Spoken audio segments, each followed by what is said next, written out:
Greetings, everyone. I'm Jed, and I'm a holistic counselor as well as a hypnotherapist and energy healer. In the current video, I'd like to speak about a topic that integrates spirituality and metaphysics with psychology. And this is the subject of polarity, duality, balance, and dissociative identity, what many people refer to as multiple personalities. This is a somewhat complex topic that a lot of people have difficulty fully grasping or understanding, because people think of themselves as having kind of a singular unified personality. They don't think or believe that they have alternate identities that they're not conscious of. They may recognize they have different subpersonalities or traits that appear in different situations or different environments, but they're conscious of those. They're not things that a person has complete amnesia about, that they have no awareness of. Whereas with dissociative identity, a person will often have complete amnesia for what their alternate personality is saying and doing, and what's occurred when that other personality was active. So this creates confusion within that person themselves, as well as confusion for other people who are acquainted with that person or observe them. For example, you could have a person who in one of their personalities is a very devout religious person, someone who tries to act very moral and ethical, who's diligent about following a doctrine of whatever religion they follow. While when that person gets triggered or switched into an alternate personality, they can act in the opposite manner, being very dishonest, very violent or hateful or destructive, very impulsive sexually, using illicit drugs, all these kinds of behaviors. And the moral personality may be completely oblivious to or unaware that they have that other personality, especially if that other personality is able to hide or cover up its actions so that there's no evidence of what has occurred. A person who is acquainted with that individual may know only one side, one of those personalities,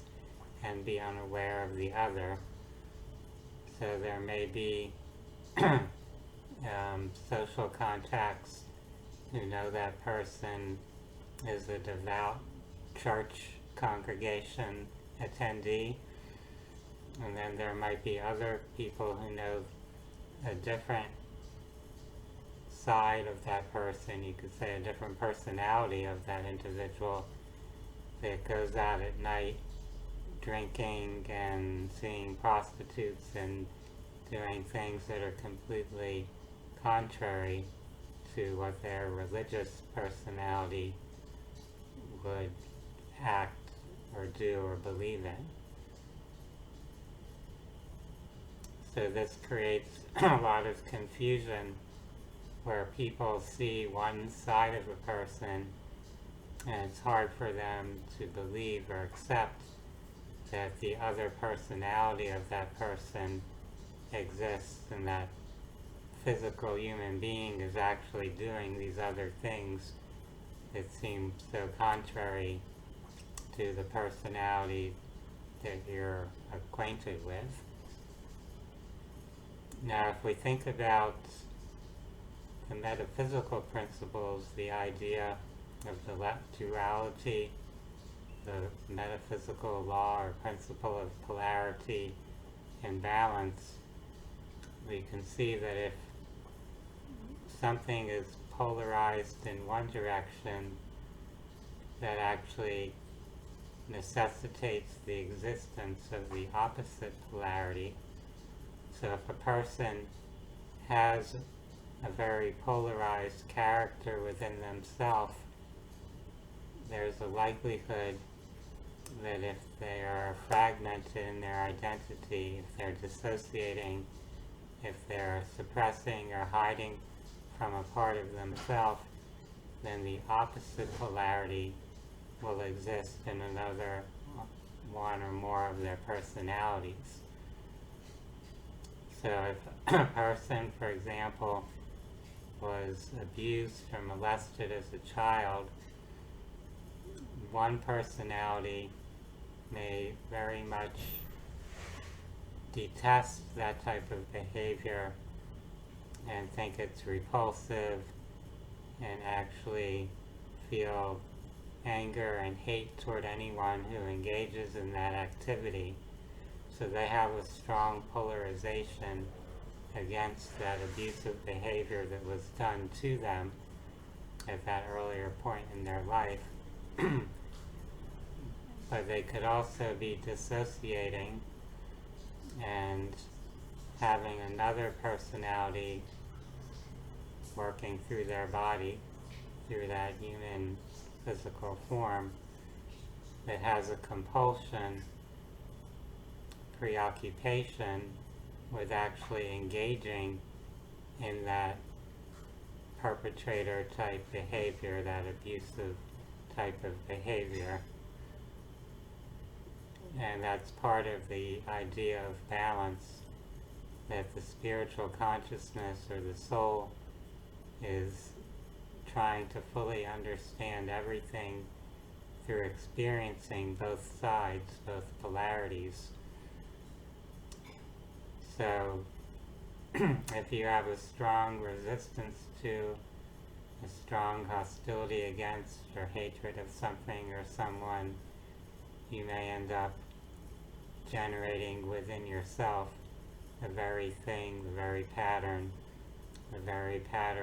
or compulsion that you're seeing as so abhorrent or evil, whatever label you might attach to that. So if we look at the world around us and how various people are functioning or behaving, we can see this phenomena occurring, where there are individuals who have dissociative identities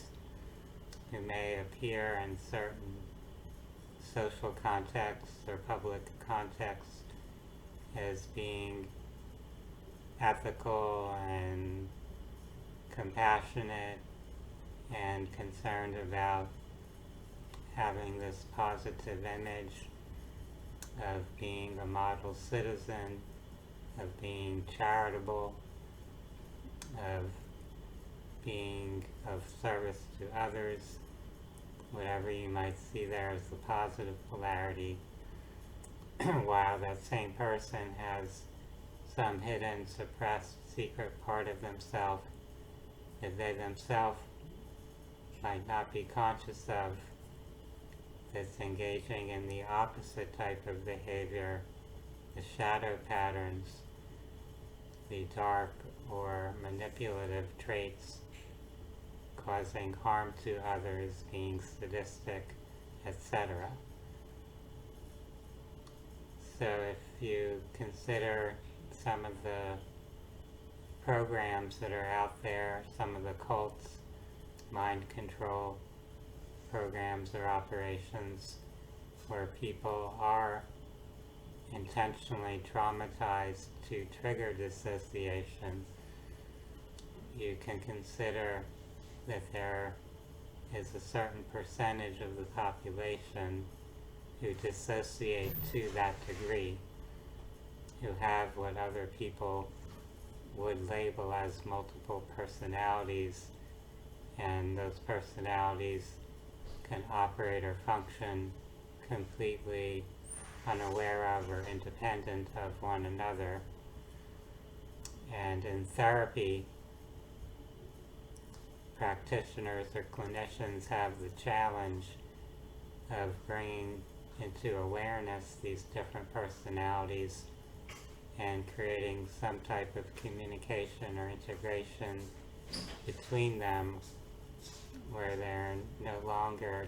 disconnected or dissociated from each other, where that person is not acting in such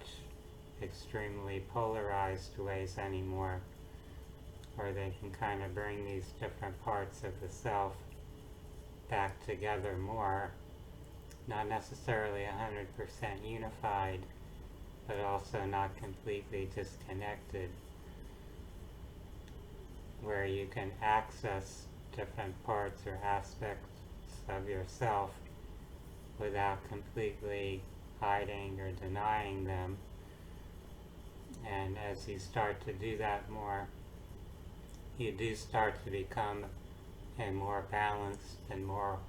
whole or integrated individual.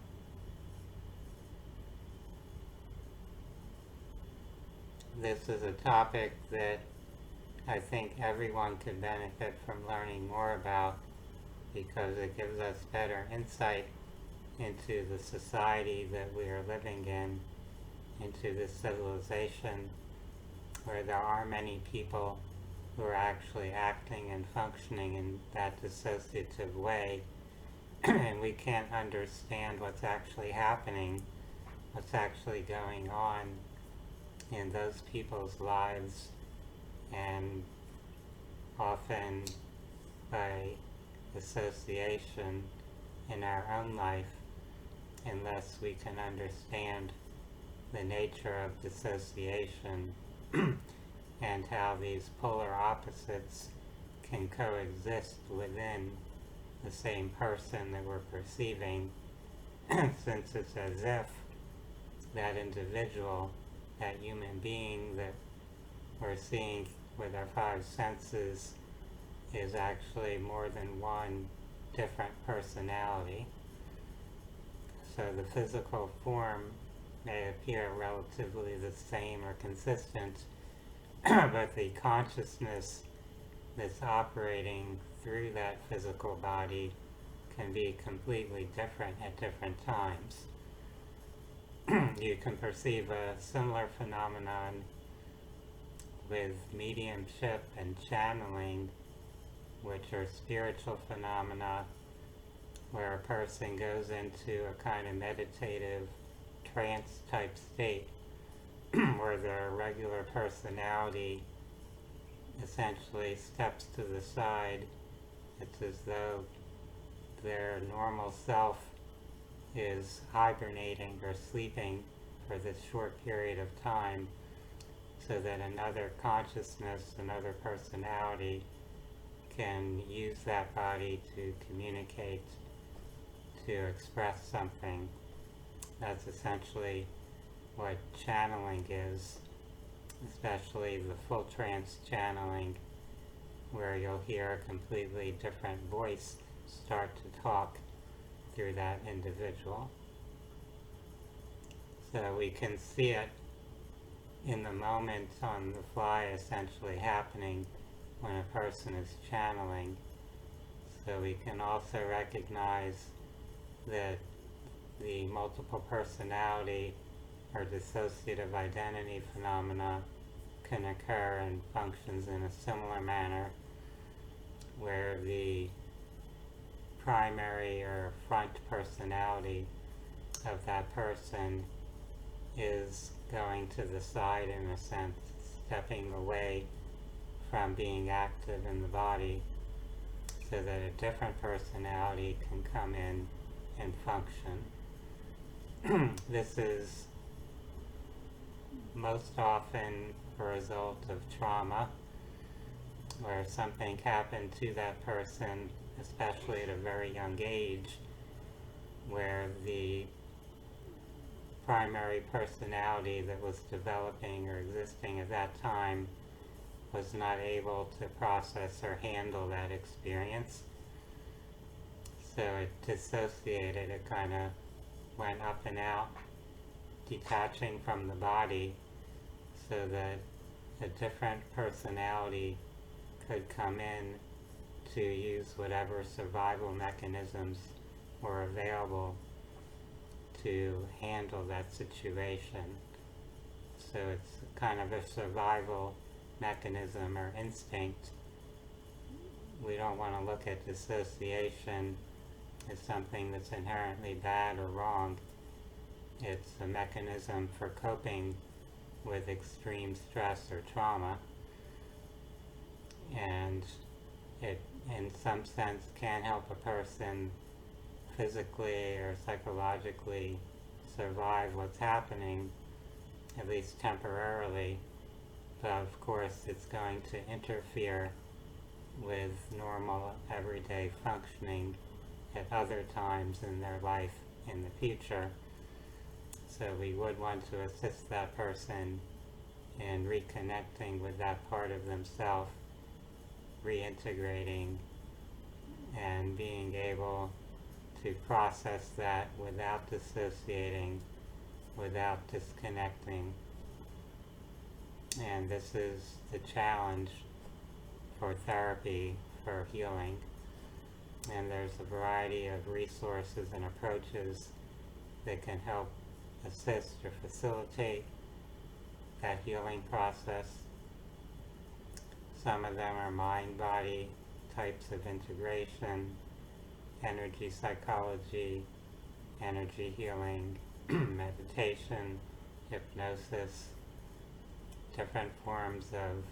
somatic therapy and grounding, finding ways to be and feel safe physically in your body with your consciousness and awareness present here, embodied in the physical form, not feeling that you have to exit your body or escape, but being able to be present and to trust that your essential self, the core of who you are, is never ultimately lost or harmed by whatever's happening here in this physical environment or social environment. So having kind of a deeper spiritual awareness or understanding can be part of the healing process, but also bringing that awareness into the physical body, so the physical body can actually settle, so the nervous system doesn't get stuck or trapped in a trauma-triggered reactive mode.